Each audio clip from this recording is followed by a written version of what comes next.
how to have more energy and shine with confidence in your life. Welcome to Mark Asks, and today I'm here with a really exciting guest. We're talking energy levels, and this is so important in your dating and getting the men you want. I've got Jen Edge with me. Jen, thank you for coming in. Thanks for having me, Mark. Your resume goes on freaking forever. 20 years in the health and fitness industry. You're a fully qualified physiotherapist. You've done thousands of one-on-one consults, both in your physio and as a health coach as well. You've co-authored a book, Elevate Your Health. You're basically an expert in all things health and energy levels. So welcome, first of all. Thank you. Thank you for coming in. Thanks for having me. Why is energy so important, and how does this relate? Because people go, oh, physios just fix your body. Why energy? How did you get into this and helping people with this area of their life? And what's the difference that it makes to your clients? Great question. I started off being a physiotherapist, but I realised that that's really only part of of health. It's only a very small part of that. So I became interested in all the areas of health and understanding why health and energy is so important and not just the body. So that's why I did more study and research on that. And because if you don't have your health and you don't have energy, then life is a real struggle. Yeah. Right? It's hard to get up. Everything's a struggle. Out of bed. Dating's a struggle, yeah. Business is a struggle, getting out of bed's a struggle, relationships are everything's a struggle. Yeah. So it's trying to, life is hard enough as it is. I think there's so many pressures on you and there's so many things to get done and different areas of life that you have to deal with, and being able to have the energy to deal with those things is really going to help you to deal with them better and actually thrive in life rather than struggling each day to do those things. Yeah. And how does even things like, I'm not sure, I'm not a doctor, I don't know how this relates to things like depression or anxiety or those sorts of things, but one common thing I see, and you may not know the answer to this either, but there's often low energy levels in a lot of these cases, and it's a low perceived ability or kind of perceived self-resilience to deal with life. Is that kind of correct? Do energy levels tie in there as well? Yeah, I mean, as I said, energy ties into everything. So people who are, this is not, as I said, I'm not a doctor, so I'm not going to give out any medical advice or anything like that. But from what the research I've done and the clients I've worked with, people who do have low energy, well, generally their mood will be lower as well. And low energy also, you do certain behaviours as well. So you're not going to necessarily go out and be more active. You're not going to feel like going to exercise, which most people know exercise gives you energy, even though it takes energy to do it. At the time, that's the problem. Yeah, they don't have the energy to go out and exercise and move or eat well as well. If you've got low energy, you generally tend to eat poorer foods, poor quality foods, low nutrition. You get lazy with your cooking. And again, it feeds that cycle. It's really hard sometimes to break out of. In your health, as you say, in your exercise, in your diet, in your achievements in your life, your business, and even in your meeting people, energy levels, crucial. Crucial. Yeah. What can people do? So if someone's watching this and they say, my energy's not there, I'm not excited to meet men, I'm not excited to go to a physio, I'm not excited to really tackle the goals in my life, what's the first thing they need to do to start to turn that around and hopefully get on a positive energy cascade? One of the biggest things that most of the research says is you have to address your sleep.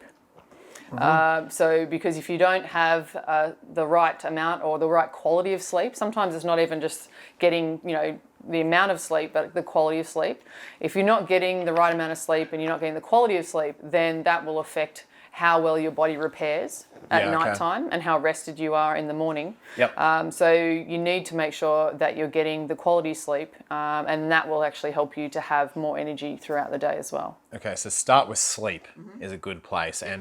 And I had to make a change a few years back where I always used to be the guy who was just, exercise would come before sleep. And then I had to switch that because I was just finding myself exhausted all the time. And I said, no, I need to actually prioritize sleep. Or if someone else, it might be, watching TV or scrolling Facebook or something. Whatever it is, we've all done it. You've really got to have discipline. And I have clients where I'm like, you've got to get to freaking bed. I'm going to kick your ass. I'm going to stop coaching you if I have to, if you don't get to bed on time, because it's that important, isn't it? Oh, yeah, definitely.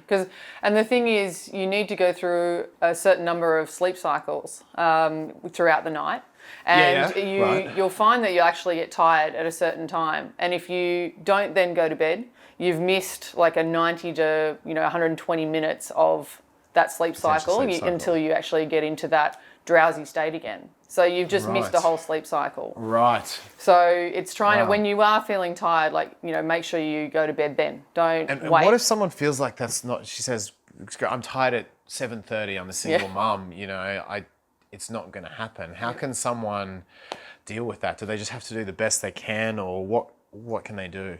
Yeah, I think it's individual. Like if you've got small children, then you're going to have to be exceptions. Or if you're taking care of someone or something like that, or your work hours are different to like your standard 9 to 5 or something. Yeah. Then you obviously have to be flexible with it and make it work the best you can for you. Yeah. But just making sure as well that you set yourself up for a good night's sleep. So not being on your phone until like you're in bed on your phone and basically exposing yourself to blue light, which has the effect of actually your brain thinks it's daytime because of the light that's shining into your eyes. So you're actually waking yourself up. How soon should you be off the screens before bed? They say a minimum of an hour. A minimum of an hour. Don't look at a screen. Yep. Okay. An hour before bed. So if you're watching this from bed, turn it the hell off and start your hour right now. Yeah. But literally an hour and no phones in bed after. No, definitely not. No phone. I don't even have the phone in the bedroom. In the bedroom. No. So no you use screens alarm at all. Clock or something? Or? Alarm clock, which is covered. Okay. So that you don't have that that artificial light. Because artificial light is really bad for basically stealing your energy. Okay. Yeah. What about mattresses or beds, or how important are those sorts of things? Do they come into it too? Yep. So that as a physio, you must do stuff with sleep, and if someone comes in with an injury, you're like, well, what are you sleeping on? You spend 30 of your time there. Yeah, so with mattresses, partly from a physio point of view, but also from a health point of view and energy. Yeah. So I always say don't have a mattress any longer than a maximum 10 years. Yep. Okay. If you can, you rotate it, that sort of stuff, to try and keep turn it around. Yep, the contours of the mattress, if you can. Some of them have those pillow toppers on now, so you can't actually turn it over, which is sort of annoying. So but you at least turn it around, so that evens it out. But making sure that, and having a mattress cover as well, that will stop the amount of sweat, because most people sweat when they're a lot when they're asleep. I drill too, which is real gross. Yeah, lovely. Thanks for sharing that. Yeah, my pleasure. So those sorts of things happen, and it basically just sits in the mattress, right? So it's not a particularly, if you've had it for a long time, not a healthy thing to do. And dust mites as well. They live in your mattress. No, you can't do anything about them. But you don't want to know. You don't want to know some of these things. But definitely, it's going to affect the amount of, it can affect your energy as well. But also, I usually say to people, have a firmer mattress rather than a softer mattress, more from a back, health of the back. Yeah. Rather than really soft. So we talk sleep. First thing, get your sleep together. If you're feeling this lack of energy levels, and it could be, especially if it's generalized in your life, start with sleep. Once you got your sleep right, what can we do next? What can they do next? Another important one is hydration. Yep. Most people know that they're supposed to be drinking. Talk about this. Cheers. This is water. Right. Water. Not vodka.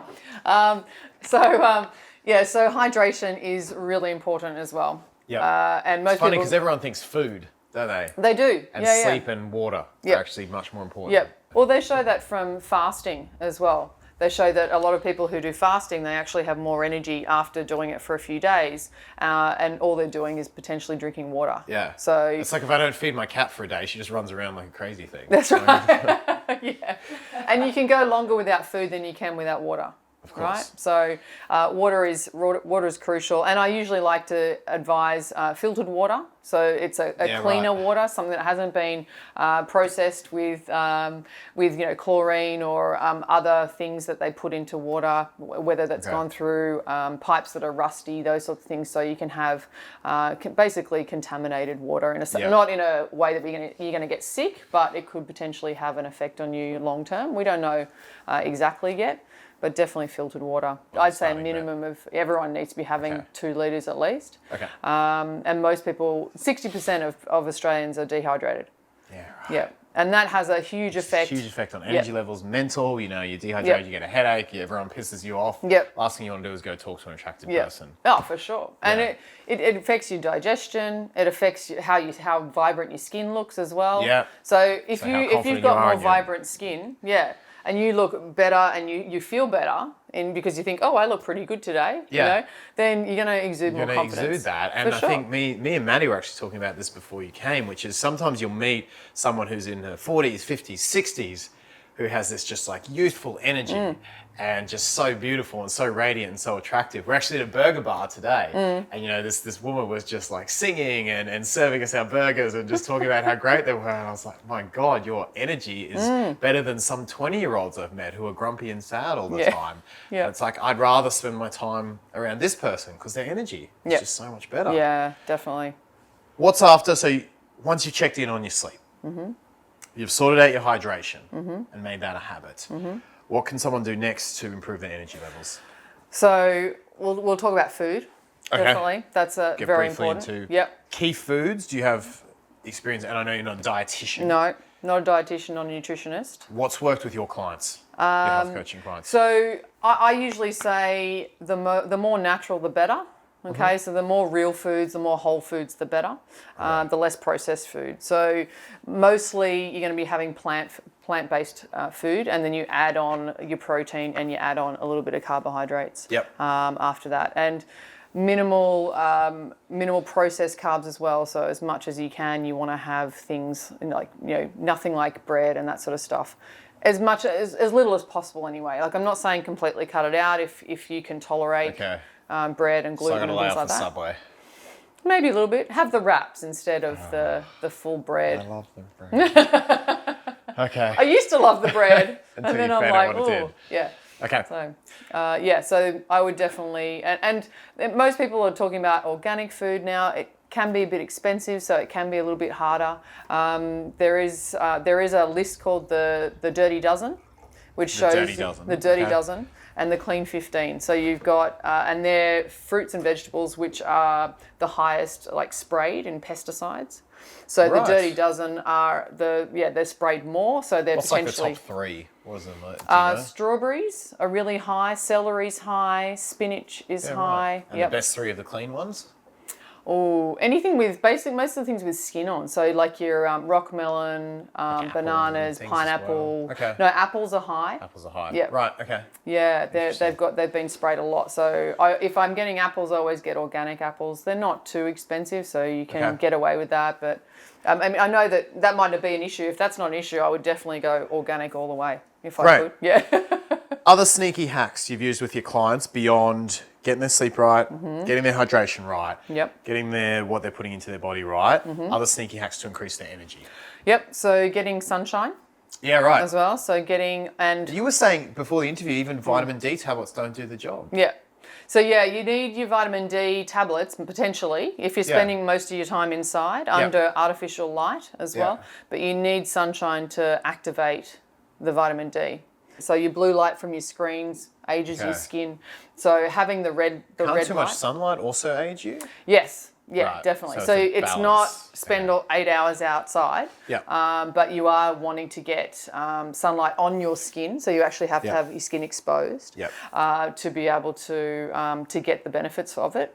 And I wouldn't say like if it's 40 degrees outside, they go outside in the middle of the day. Like you've got to be common sensible. sense. Yeah. Common sense is always good.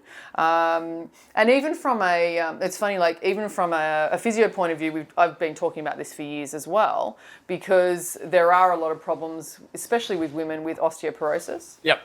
And that's really good for bones, isn't it? Yeah. So getting vitamin D, and making sure that you get calcium. You don't have to get it from dairy. Like I know they've always sold dairy as you have to have 3 serves of dairy. You can get it from other sources. That's easy to find on the internet. But you need to actually get most of your body, like 40% of your body needs to be exposed to get the benefits. And a lot of it, you want to get it on your long bones. Okay. So arms and legs. Get your pants off, get out in the sun. Get your kid off. Right. Just like the British do when the sun comes out, they get their kid off and lie down on the grass in the middle of a park. So okay. Right. Because they don't get enough sun, right? So any other, I guess, sneaky hacks? You talked about sunlight. Any others that you can say, hey, here's an unusual thing that you can go and do to Yeah, pick up your energy levels? I love the minimalist movement.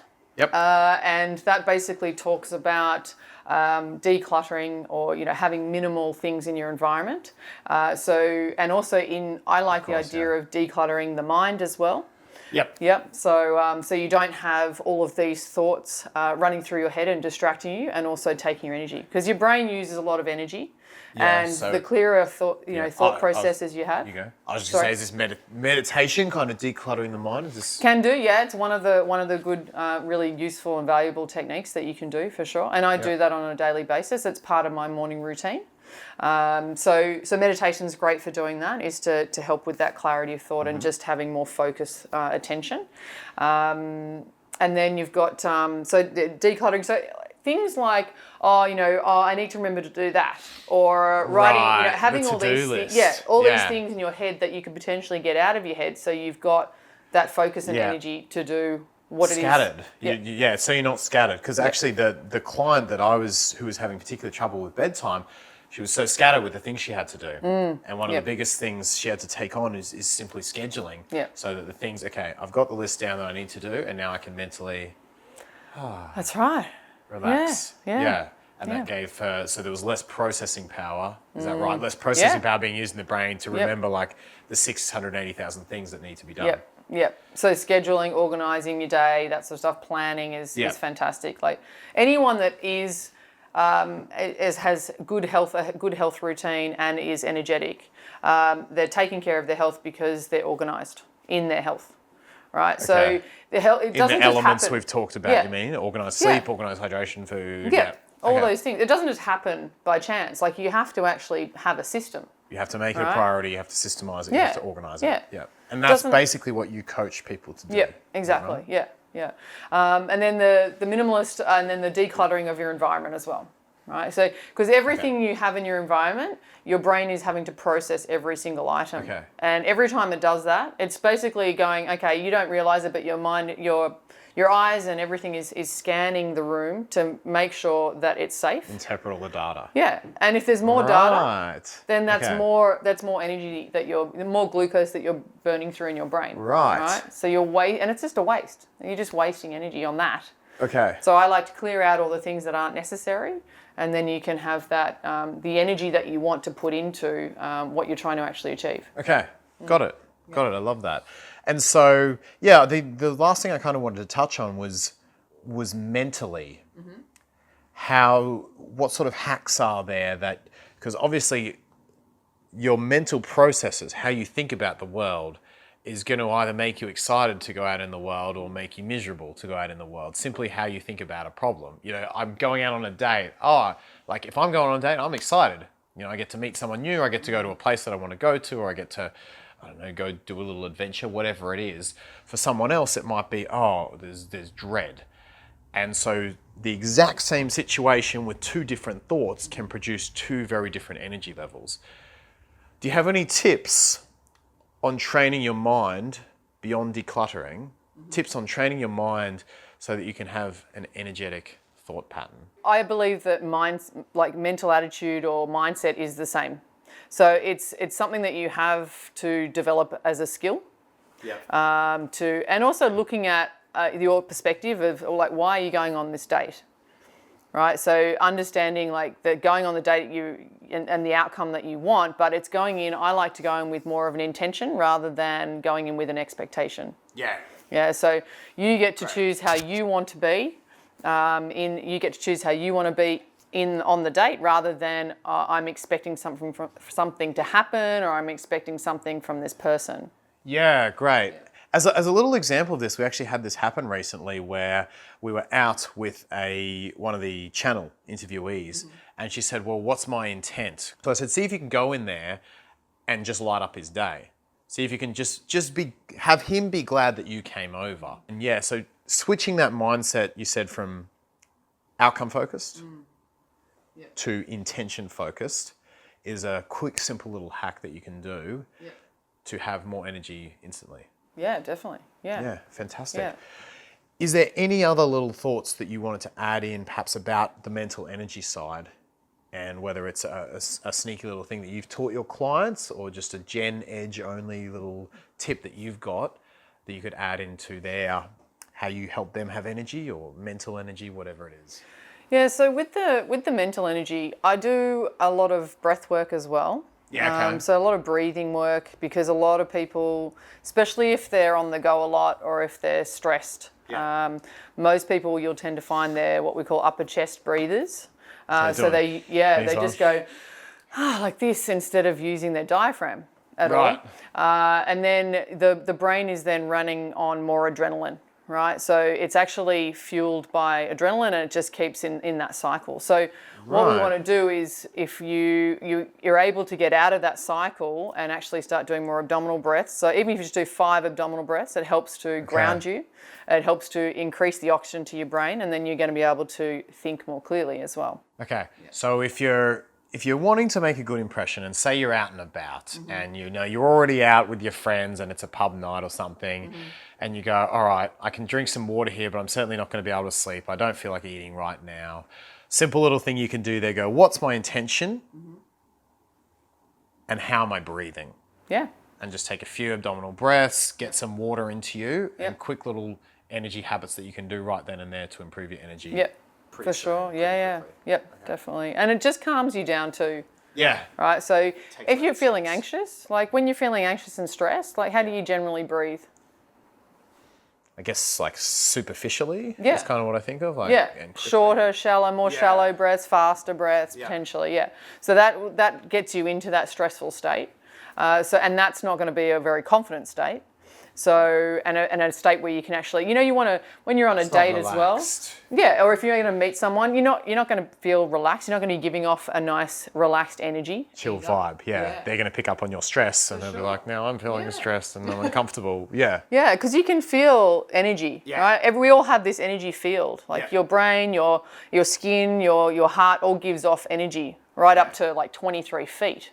Right, or even further than that, right? So you can give off this energy. It's like when someone walks in a room and you feel, I want to be around that person because they give off this energy. So you can definitely work on that. And a lot of these things will help you to give off more energy in a positive way if you just layer all these things. Right, so I wouldn't say go out and try and do all of them at once, but I'm a big on layering. So I try one thing and then add on something else. Yeah. I had a client who had huge success with that. She just started with water. Yeah, was her thing. Water led to her getting to the gym more because she had more energy. That led to her better eating. That led to her being crazy more social at work. Pretty soon everyone at work was coming to talk to her and she was like the social butterfly at work. Awesome. But it started, I was just like, we were 4 or 5 weeks in and she was really struggling. And I just said, let's go back to basics. Let's just do the water. Just sort the water for a week really hard and then let's do that. Yeah, brilliant. Yeah. It sounds so simple. Yeah, and it can be, but we don't prioritize it, do we? No, that's right. Or we don't think it's going to work. Like we don't think it's actually valuable enough. Yeah. It's not, I need work. Something really like difficult or something that's seems really complicated. Then that'll work. Not doing the basics right. Yeah. And it can be so simple, but you do have to prioritize it. Yeah. We talk sun, we talk breathing. You said there was one other really cool thing that you use with your clients that works brilliantly to increase their energy levels. Yeah. What was that? So there is actually what they call an anchor. Like you can anchor in certain feelings. Into the body. So, and you can call it like a power posture. So a power pose. So the thing is and I learned this from Tony Robbins. He talks about changing the body or changing the thoughts. So you can change your posture. Change your physiology. So you can change your posture to help you feel more confident. Before you actually feel confident. Because they say it's almost impossible to not feel confident when you're doing this, right? Exactly. You can't be depressed in a depressive state if you do that for long enough. That's right. So it's figuring out a power pose that works for you. So you can't necessarily do this in public. People might sort of look at you strangely, but you could just go in the bathroom, go to the loo, or like something like this this is like the super. What do they call it? Like superhero pose. That's what it is. Yeah, okay. It's a superhero pose. So you look at a superhero and they all look confident. right? I know it's a little bit like, a little bit of fun, but it actually does really help. Yeah. And there is actually scientific evidence to show that this helps people I can actually remember reading a study where they sent the job applicants to the bathroom before the job application interview, and they had them stand in that pose for 3 minutes and scientifically showed that it improved their chances significantly of getting the job. Something so simple. Beautiful. So to summarize, Jen, we talked about getting those basics right that can be so simple, but sleep, the biggest way to increase your energy. We talked about hydration. We talked about what you're putting into your body. And then some great little hacks. We've got the sunlight. We talked about sunlight, your breathing, using these power postures. And most importantly, we talked about how all of this ties into every area of life. Literally, your success with relationships, success with the great guys that you want is just the beginning. It ties into your business, it ties into your ability to get the health, your ability to make connections at work, everything. Just your general vibe, your friends, everything with your family, it all ties back to this. So if you're wanting that more confidence, and if someone's wanting that more confidence in their energy and they want to go beyond what you've talked about today, how can they find you? Yeah, so they can find me on jenedge.com. Yep. That's so it's one N, Jen, edge.com. Yep, JENEDGE.com. Beautiful. Yep. And I've got some information on there that will help them straight away. Great. Otherwise, they can contact me and we can do a health visioning session and see if we can, even just start them on some goal setting, that sort of stuff. Beautiful, beautiful. And are you happy to answer a couple of questions under the video? If a question comes in, comment? Yeah, for sure. Beautiful. Definitely. So there you go. Leave your thoughts, comments, questions below. This energy stuff is really... It seems simple, like it's just some of this seems common sensey, and we don't do it, right? But even things like the scheduling, that was something I wasn't doing until 6 months ago, and like the amount it's increased my energy levels has been phenomenal. So get these basics right, and I promise you, it might seem weird, but you will have significantly better results in your life, in your moods, and with men if you prioritize this side of your health and these energy levels. So thank you for watching. Comments, thoughts, questions, put them all below. As you always do, Jen's going to be around to answer a couple of questions, so make sure you leave your thoughts down there. Hit that big red subscribe button with the little bell as well so you get all the notifications, otherwise you miss them and you don't know when new videos come out. Give the video a thumbs up, and thank you, Jen. Thank you so much for coming in. It's been a pleasure talking to you, and I really appreciate you coming here and sharing your time. Yeah, you're welcome. Thanks so much for having me. My pleasure. Thank you so much. We will see you next week. You always make me